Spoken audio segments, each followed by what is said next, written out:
Bismillahirrahmanirrahim. Assalamu alaikum. I am Muhammad Naveed Khalid, Senior Subject Specialist at DPS and College Sahiwal. I welcome you to DPS Digital Classes. I will teach you Biology FSC class first year. Let's start our today's lecture. My dear students, हमारा आज का topic phyletic lineage and biological method of study. So, first of all, we will discuss about phyletic lineage. Phyletic phylogeny से arise हुआ है और इसका मतलब evolution होता है. Evolution is the gradual change in the living organism with the passage of time.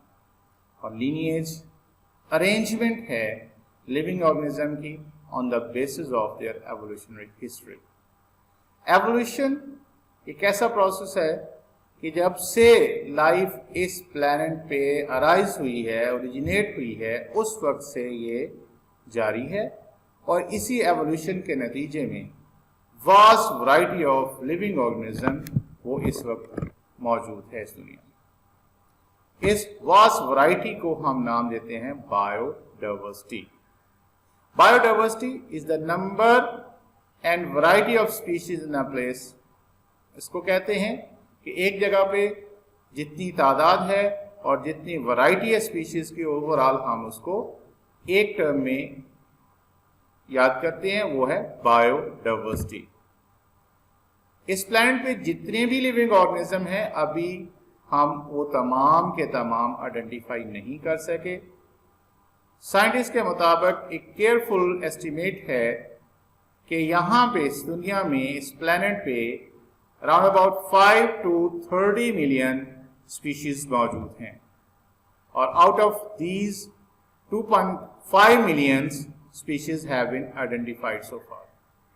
अब देखें कि हम लोअर लिमिट जो है उसके भी हाफ तक पहुंचे हैं और more than half of these are insects. They are 53.1% of the 2.5 million species. And vascular plants are 17.6%. Animals other than insects. Insects अलग से हैं और ये अलग से हैं, तो लिहाजा animals insects के अलावा 19.9% मौजूद हैं. Fungi, algae, protozoa and various prokaryotes, they are 9.4%. Now we will define phyletic lineage. Phyletic lineage is an unbroken series of species arranged in ancestor to descendant sequence with each later species having evolved from one that immediately preceded it. अब my dear student इसमें 3 बातों का जिक्र किया है, उनका लिखना जरूरी है. Number 1, it is an unbroken series of species. कि ये जो चेन है स्पीशीज की, ये जो हम तरतीब लगाते हैं, ये कहीं से भी मिसिंग लिंक नहीं है, ये पूरी की पूरी मौजूद है. और अरेंज कहां से किया है? एंसेस्टर, जिनको फोर फादर आबा अजदाद कहा जाता है, टू द डिसेंडेंट, अब मौजूद जो ऑर्गेनिज्म है उन तक, और इस तरह से तरतीब लगानी है. और तीसरी बात जो है, जो बाद में आने वाली स्पीशीज हैं वो उससे बिल्कुल पहले जो स्पीशीज है उन्हीं से ही इवॉल्व हुई हैं, मतलब उनसे ही एवोल्यूशन के नतीजे में बनी हैं. तो लिहाजा मैं फिर से डिफाइन करता हूं.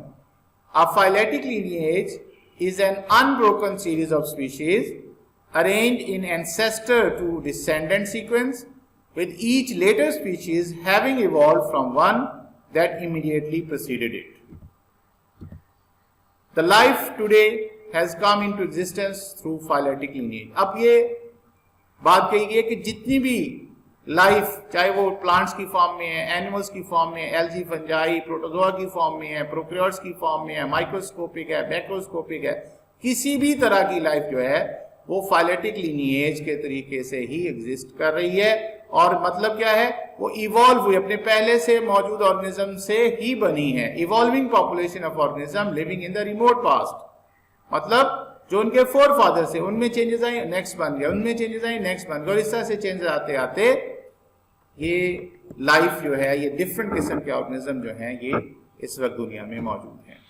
तो हम ये कह सकते हैं कि evolutionary change often produce new species, कि एवोल्यूशनरी चेंजेस जो हैं या ओवरऑल एवोल्यूशन जो है उसी के नतीजे में नई स्पीशीज बनती हैं, और इस तरह से evolutionary change increases biodiversity, living organism में इजाफा कर रहे हैं।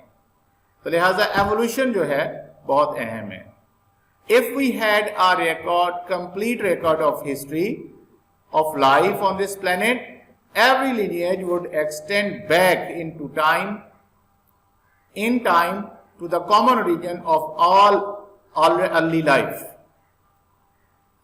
If we had a complete record of the history of life on this planet, every lineage would extend back in time to the common origin of all early life.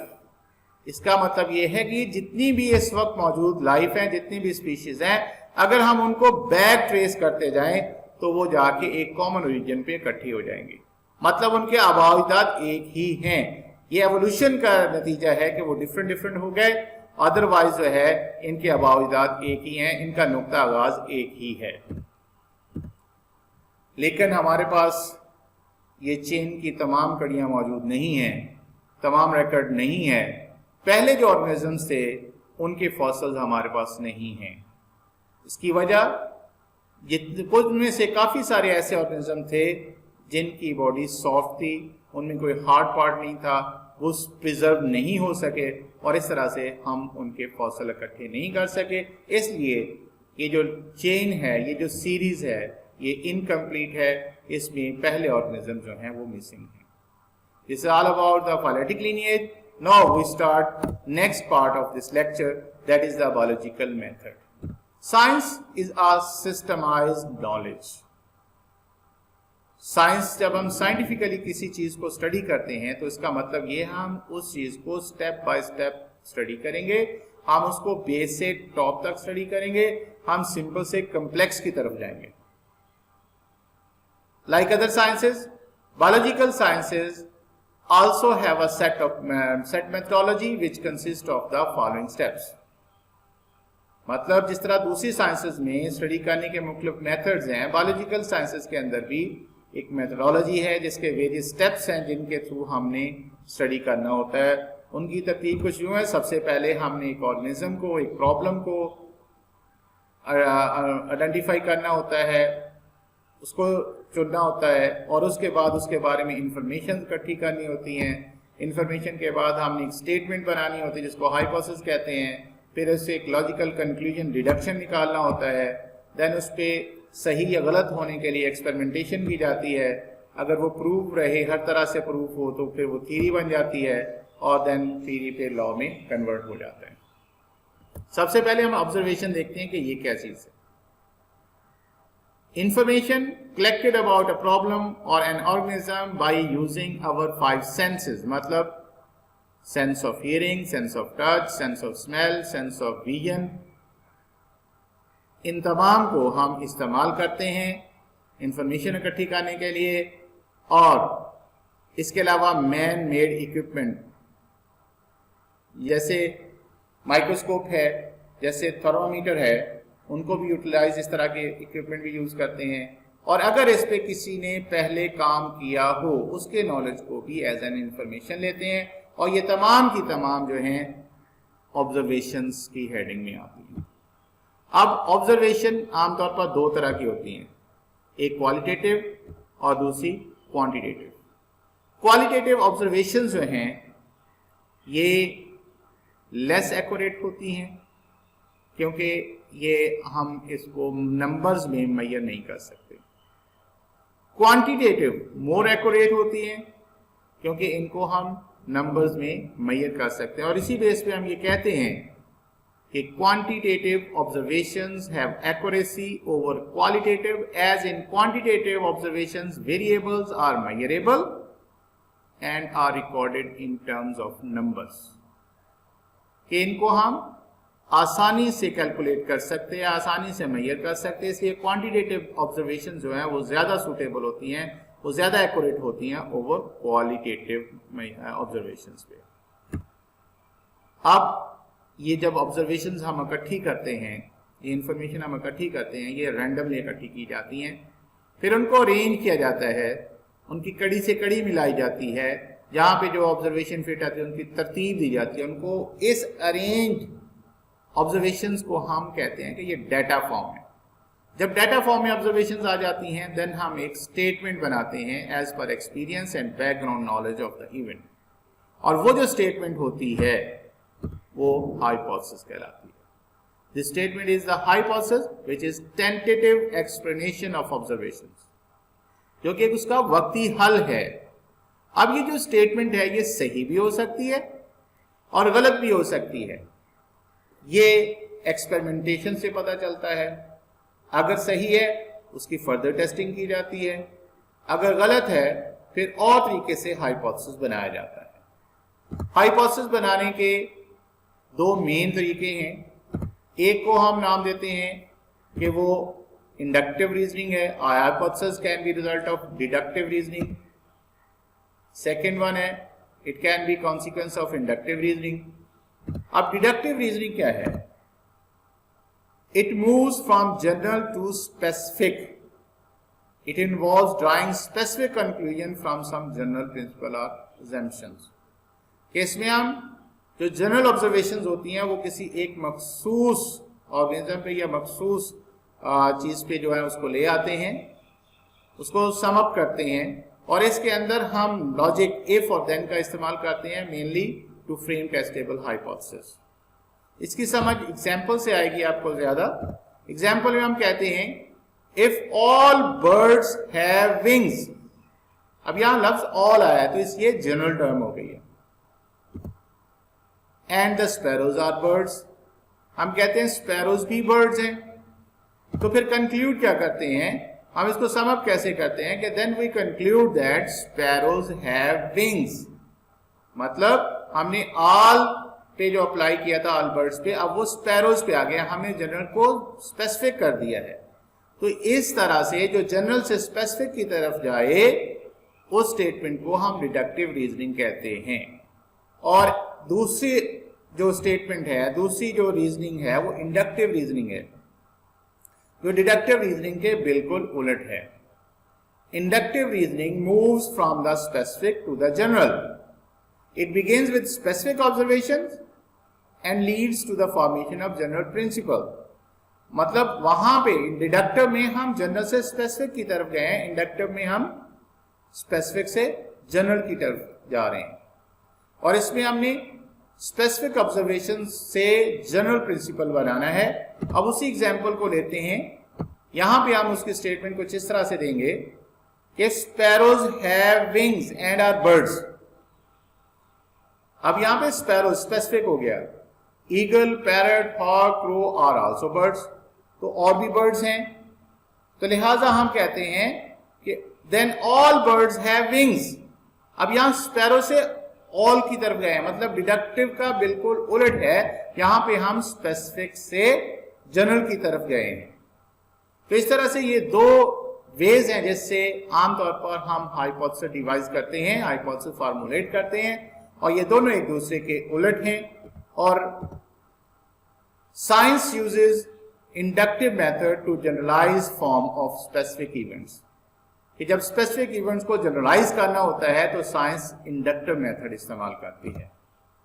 अब क्या यही दो methods हैं हाइपोथेसिस फॉर्मुलेट करने के? नहीं, और भी हैं, जिनमें से समटाइम साइंटिस्ट उनको यूज करते हैं हाइपोथेसिस बनाने के लिए। उनमें पहला है इंट्यूशंस और इमेजिनेशन। तसव्वुराती तौर पे हम कह लेते हैं, ख्याली तौर पे हम अपनी तरफ से कह देते हैं कि ये ऐसे है तो ऐसे होगा, लेकिन इसका भी प्रूफ देना पड़ेगा, इसको भी एक्सपेरिमेंट से ही गुजरना पड़ेगा। नंबर 2 एस्थेटिक प्रेफरेंस, मतलब नापसंद, पसंद और नापसंद की बात होती है, उसकी बेस पे भी हम हाइपोथेसिस बनाते हैं। रिलीजियस और फिलोसफिकल आइडियाज़ हैं, उनको भी हम एज ए हाइपोथेसिस बनाने के लिए इस्तेमाल कर सकते हैं। Comparison and analogy with other process, कि जब हम कंपेयर करते हैं मुख्तलिफ प्रोसेस को या हम उनमें सिमिलरिटी ढूंढते हैं उस बेस पे भी हम हाइपोथेसिस डिवाइस कर लेते हैं। और आखिरी बात, discovery of one thing while looking for something other, कि जब एक चीज़ की तलाश थी, एक चीज़ पे हम एक्सपेरिमेंटेशन कर रहे थे, तो उस वक्त एक और चीज़ हमें मिली। अब इस बेस पे भी हम हाइपोथेसिस बना लेते हैं कि ये जो दूसरी चीज़ जो मिली है, उसको हम हाइपोथेसिस बनाने के लिए यूज़ कर लेते हैं। These ways can also sometimes form basis for scientific hypothesis. Hypotheses then are subjected to rigorous testing. अब यह किसी साइंटिस्ट ने एक बात कह दी या किसी ऑब्जर्वर ने एक स्टेटमेंट दे दी, तो इसका मतलब ये नहीं होता कि वो सही है और उसको एज सच मान लिया जाए। नहीं, उस पर एक्सपेरिमेंटेशन की जाती है, और एक आध एक्सपेरिमेंट करने से अगर वो प्रूफ हो जाए तो इतना नहीं होता, उस पर रिगरस एक्सपेरिमेंटेशन होती है। Any hypothesis that is tested again and again without ever being falsified, और अगर कोई हाइपोथेसिस को बार बार चेक करना होता है, टेस्ट करना होता है, एक्सपेरिमेंट करना होता है, डिफरेंट तरीके से करना होता है, अगर फिर ये हाइपोथेसिस फॉल्सिफाई ना हो और इसके साथ साथ वो वेल सपोर्टेड हो, तो उसको जनरली एक्सेप्ट कर लिया जाता है, और इससे फिर फर्दर डिफरेंट किस्म के हाइपोथेसिस फार्मूलेट किए जाते हैं। और ये जो hypothesis, series of hypothesis supported by results of many test is then called a theory. ऐसा हाइपोथेसिस जो डिफरेंट और मेनी किस्म के जो टेस्टिंग है उससे गुजर जाए, फाल्सिफाई ना हो, एविडेंसेस से सपोर्टेड हो, तो फिर उसको हम थ्योरी का दर्जा दे देते हैं। जैसे कि प्रेशर फ्लो थ्योरी है, सेल थ्योरी है, इसकी एग्जांपल्स। एक गुड थ्योरी जो है वो प्रिडिक्टिव भी होती है और एक्सप्लेनेटरी पावर रखती है, एक्सप्लेनेशन ज़्यादा देती है, ज़्यादा ब्रॉडली वो चीज़ों को एक्सप्लेन करती है। और इसका एक बहुत ही इम्पॉर्टेंट फीचर ये है अच्छी थ्योरी का, कि it may suggest new and different hypothesis.